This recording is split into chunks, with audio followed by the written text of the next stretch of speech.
السلام علیکم، welcome back to my channel.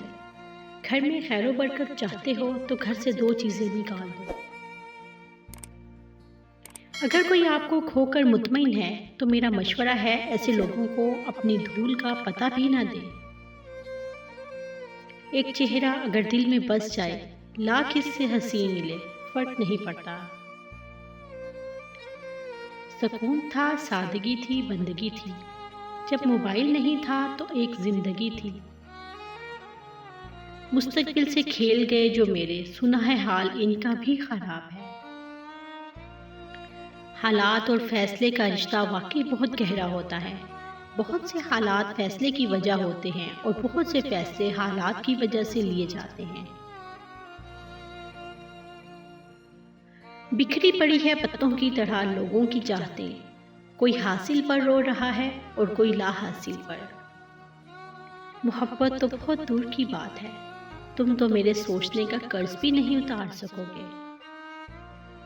پھر ایک دن تجھے احساس ہوگا کوئی تجھے تجھ سے بڑھ کر چاہتا تھا۔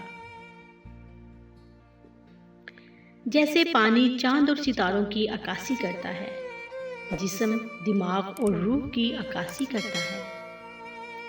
اگر تو بیکار پتھر ہے تو صاحب علم کے پاس بیٹھ، گوہر بن جائے گا۔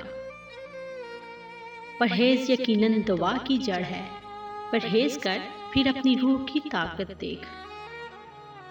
اس دنیا میں کوئی خزانہ سانپ کے بغیر، کوئی پھول کانٹے کے بغیر اور کوئی خوشی غم کے بغیر نہیں ہے۔ 1000 قابل انسان مر جانے سے اتنا نقصان نہیں ہوتا جتنا کہ ایک احمق کے صاحب اختیار ہونے سے۔ اگر میرا علم مجھے انسان سے محبت کرنا نہیں سکھاتا تو ایک جاہل مجھ سے 1000 درجے بہتر ہے۔ اکیلا رہنا بری صحبت میں رہنے سے بہتر ہے۔ دوستو، اچھی صورت دل کو متاثر کرتی ہے، جبکہ اچھی سیرت روح کو متاثر کرتی ہے۔ وسوسوں سے پرہیز کریں، اس لیے کہ ان جھاڑیوں میں شیر چھپے ہیں۔ گھر میں خیر و برکت چاہتے ہیں تو گھر سے دو چیزیں نکال دو۔ گھر میں دیواروں پر لگے جانوروں کے نقش اور بلا مقصد گھر میں پالا ہوا کتا۔ ان کی وجہ سے خیر و برکت کے فرشتے نہیں آتے۔